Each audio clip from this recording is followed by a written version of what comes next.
किन शेयरों में छोटे और मझोले बैंकों में भी अच्छी तेजी दिख रही है। साउथ इंडियन, चाहे वो प्राइवेट हो या पीएसयू बैंक हो। साउथ इंडियन बैंक देखिए, इंडियन ओवरसीज बैंक देखिए, कर्नाटका, यस बैंक, अच्छी तेजी है। यूको बैंक 5 से 7% की तेजी है। संतोष जी, कुछ पसंद आ रहा है क्या इन बैंकों में आपको? ये सर पीएसयू बैंकों में अच्छा बन रहा वापस से व्यू बुलिश है। मुझे बैंक ऑफ महाराष्ट्र काफी अच्छा लगता है। इसका स्ट्रक्चर आप देखें तो इस स्टॉक में काफी स्ट्रेंथ थी। एक कंसोलिडेशन और ब्रेक के दौरान इसने एक फ्लैग फॉर्मेशन बनाया और अब उसका ब्रेकआउट देके एक अच्छा मोमेंटम दिखा रहा है। तो यहाँ पर खरीदारी कर सकते हो। ऑन इमीडिएट बेसिस जो मुझे टारगेट नजर आता है वो 69 का, और थोड़ा सा लंबा नजरिया है तो मुझे 81 रुपीज तक के टारगेट नजर आते हैं। तो यहाँ पे खरीदारी कीजिए। स्टॉप लॉस आपके लिए वेल डिफाइन है 60 रुपीज का। तो मेरा व्यू बैंक ऑफ महाराष्ट्र को लेकर बुलिश है।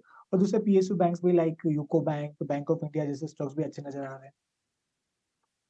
बैंक ऑफ इंडिया भी आपको पसंद है और बैंक ऑफ महाराष्ट्र आपकी यहाँ पर टॉपिक है। लेकिन चलिए, अब मेटल शेयरों की अगर बात करें तो आज यहाँ पर जबरदस्त तेजी दिख रही है। तो सबसे पहले वो तेजी की वजह जान लेते हैं। हमारी सहयोगी अशेषा है। अशेषा, बताइए क्या डिटेल्स है इसके पीछे?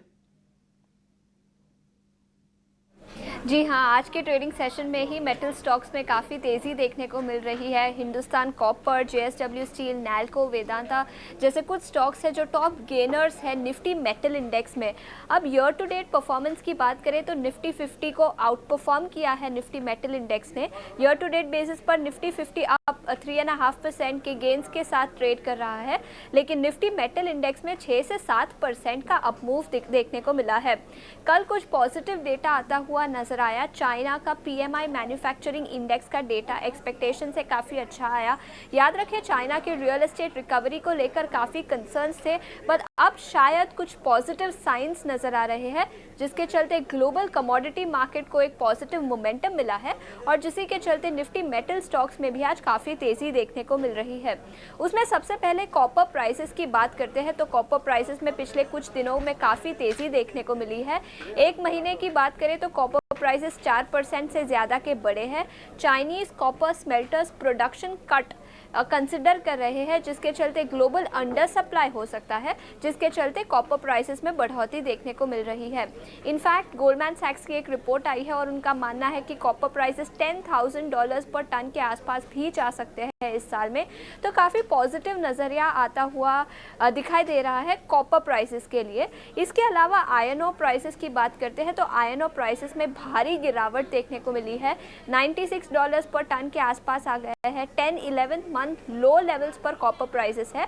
लेकिन copper prices iron ore prices की बात करें तो लोअर आयरन ओर प्राइसेस का फ़ायदा स्टील प्लेयर्स को होता है, क्योंकि आयरन ओर एक रॉ मटेरियल है, की रॉ मटेरियल स्टील प्लेयर्स के लिए, जिसके चलते सेल, टाटा स्टील, जेएसडब्ल्यू स्टील जैसे कंपनीज को पॉजिटिव बेनिफिट होता है। लेकिन उस ऑन द फ्लिप साइड हम आयरन ओर प्रोड्यूसर्स की भी बात करेंगे तो एनएमडीसी, जीएमडीसी जैसे कुछ काउंटर्स है जिसको नेगेटिव इम्पैक्ट होता है। इनफैक्ट एनएमडीसी ने अभी तक प्राइस कट नहीं लिए बिकॉज ग्लोबल प्राइसेस गिर रहे हैं। एनालिस्ट का मानना है कि एनएमडीसी जैसे प्लेयर्स भी अब प्राइस कट ले सकते हैं और अग्रेसिव प्राइस कट्स देखने को मिल सकता है।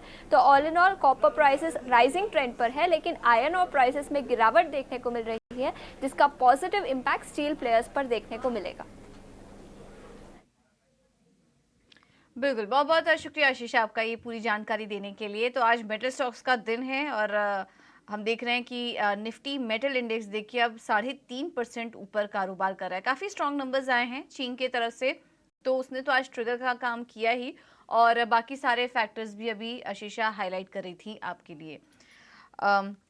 संतोष जी, आपसे व्यू लेना चाहेंगे। आज तो जेएसडब्ल्यू स्टील देखिए टॉप गेनर 5% ऊपर, उसके बाद टाटा स्टील, सेल जैसे स्टॉक। सेल में तो खैर आप सलाह भी मिली है, अभी आप लोगों ने खरीदारी करने की सलाह वहाँ पर दी है।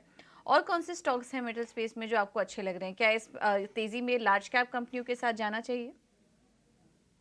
मुझे टाटा स्टील भी काफी अच्छा नजर आ रहा है। स्टॉक एक बहुत ही अच्छा ब्रेकआउट दिया है। मुझे लग रहा है कि जिस हिसाब से मोमेंटम है 175 के टारगेट हमको बहुत जल्दी देखने को मिल सकते हैं, तो यहाँ पे खरीदारी करना चाहिए। आखिरी के मुझे लगता है घंटे में भी और तेजी बन सकती काउंटर में। तो आज 167 168 तक की अपसाइड देखने को मिल सकती है।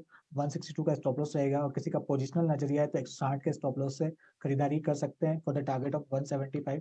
इसके अलावा मुझे लगता है हिंद कॉपर भले ही आज 8% का मूवमेंट आ गया है, जिस हिसाब से स्ट्रक्चर है और जिस हिसाब से कॉपर का मूवमेंट है, मुझे लग रहा है कि ये स्टॉक अब बड़ी तेजी के लिए तैयार है। स्टॉक में क्लासिकल फ्लैग फॉर्मेशन का ब्रेकआउट नजर आ रहा है वीकली टाइम फ्रेम पर। तो जिस हिसाब से चार्ट स्ट्रक्चर है, यहाँ से 400 रुपए के प्लस के टारगेट नजर आ रहे हैं, तो यहाँ पे नजर रखना चाहिए। नीचे स्टॉप लॉस 270 रुपए रहेगा, ऊपर में 400 तक की भी अपसाइड देखने को मिल सकती है, जो करीबन करंट लेवल से 30% से ऊपर की है। हिंदुस्तान कॉपर चार्ट स्ट्रक्चर बेहद ही मजबूत, आज 8% चल चुका है, उसके बाद भी आप एंट्री ले सकते हैं। ऊपर की तरफ इमीडिएट लेवल्स नजर आ रहे हैं 370 400 तक के, तो आप नजर रखें हिंदुस्तान कॉपर पर। और इसके अलावा टाटा स्टील जैसे स्टॉक्स भी अच्छे लग रहे हैं। सेल पर भी अभी थोड़ी देर पहले खरीदारी की सलाह हमारे एक्सपर्ट्स आपको दे रहे थे। आज गोल्ड फाइनेंस कंपनियों में भी अच्छी तेजी है। मनप्पुरम फाइनेंस, मुथूट फाइनेंस, एक बार फेडरल बैंक भी देख लेते हैं वहाँ पर किस तरह का मूवमेंट है। लेकिन आज हम देख रहे हैं गोल्ड फाइनेंस कंपनियों में भी शानदार तेज़ी बनी हुई है, क्योंकि सोने में हम एक के बाद एक रिकॉर्ड लेवल्स देख रहे हैं। और उसमें हमने एक स्पेशल शो भी किया था। लेकिन मुथूट फाइनेंस देखिए 4% ऊपर, मनप्पुरम फाइनेंस में भी अच्छा अपसाइड देखने को मिल रहा है, क्योंकि जब गोल्ड में सोने में तेज़ी आती है तो इन तमाम कंपनियों की AUM में भी बढ़त होती है, इनके लोन टू वैल्यू रेशियो में भी सुधार होता है, और ओवरऑल कुल मिला के फ़ायदा होता है गोल्ड फाइनेंस कंपनियों को। क्या व्यू बन रहा है आपका यहाँ पर? संतोष, आप ही से सवाल लेंगे, क्या व्यू बन रहा है आपका? यस, व्यू बुलिश है। मुथूट फाइनेंस में तो बहुत अच्छा ब्रेकआउट आया, हालांकि स्टॉक का पिछले कुछ 4-5 दिनों में काफी चल चुका है, बट अभी भी बुलिश रहेगा।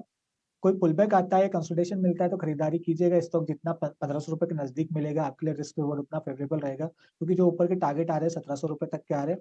मनप्पुरम में अभी भी थोड़ा सा अभी इतना परफॉर्म किया है, लोअर लेवल से रिकवरी जरूर आई है, लेकिन इसको एक थोड़ा सा रेजिस्टेंस जोन है 185 से लेके 190 के बीच में, वो थोड़ा सा मुश्किल होगा क्रॉस करना। लेकिन उसको क्रॉस करता है तो फिर इसमें 200 रुपए प्लस के भी टारगेट देखने को मिल सकते हैं। नीचे अब 175 का अच्छा सपोर्ट लेवल काम करेगा। हैं एक और स्टॉक पर जो कि आज के ट्रेड में एक्शन में है, वो है PNB हाउसिंग। 13% ऊपर है ये स्टॉक। मॉर्गन स्टैनली ने ओवरवेट की रेटिंग के साथ 970 का लक्ष्य दिया है। ब्रोकरेज हाउस क्यों बुलिश हैं और शेयर में तेजी के क्या ट्रिगर हैं, बताने के लिए जुड़ गई है स्नेही हमारे साथ। स्नेही, बताइए। जी बिल्कुल, आज के ट्रेडिंग सेशन में PNB हाउसिंग फाइनेंस का स्टॉक बड़ी तेज़ी से ऊपर जा रहा है, और आइए समझते हैं ये क्यों हो रहा है। अब हाल ही में 2 क्रेडिट रेटिंग एजेंसीज जो है केयर रेटिंग और इकरा, इन दोनों ने क्रेडिट रेटिंग अपग्रेड किया है ये स्टॉक को। AA+ का आउटलुक दिया है, क्रेडिट रेटिंग दिया है ये स्टॉक को।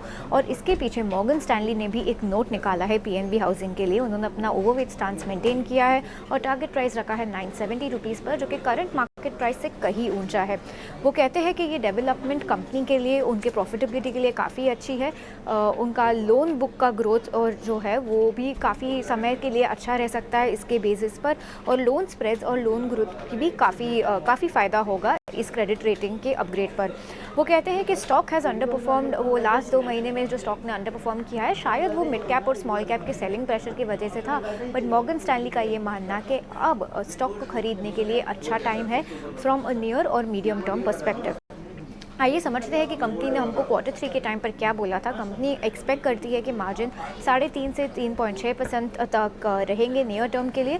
उन्होंने क्रेडिट कॉस्ट गाइडेंस को भी नीचे किया था। 60 बिप्स जो FY24 के लिए थे, उन्होंने काट के अभी 31 to 32 बिप्स कर दिए। और उन्होंने रिटेल लोन ग्रोथ गाइडेंस को भी 15% कर दिया है FY24 के लिए 17% से, पर उन्होंने अपना ग्रोथ गाइडेंस जो FY25 के लिए है वो 17% पर बनाए हुए रखा है। बट आज के ट्रेडिंग सेशन में ये जो मॉर्गन स्टैनली का नोट है और जो क्रेडिट रेटिंग का अपग्रेड आया है, इन दोनों फैक्टर्स की वजह से स्टॉक काफ़ी अच्छा कर रहा है।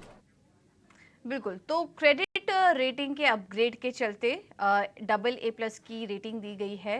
देश की जो बड़ी रेटिंग एजेंसियां हैं उन्होंने ये अपग्रेड किया है। और इसके अलावा उसके बाद हमने देखा कि ब्रोकरेज रिपोर्ट्स भी काफ़ी पॉजिटिव आ रही थी। तो ये जो कुछ डेवलपमेंट हुए इसकी वजह से शेयर में हम तेज़ी देख रहे हैं। 13% ऊपर ये स्टॉक आज कारोबार कर रहा है। संतोष जी, आज हम थोड़ी देर पहले बात भी कर रहे थे मिड कैप कंपनियों के बारे में, और PNB हाउसिंग भी काफ़ी ज़्यादा टूटा।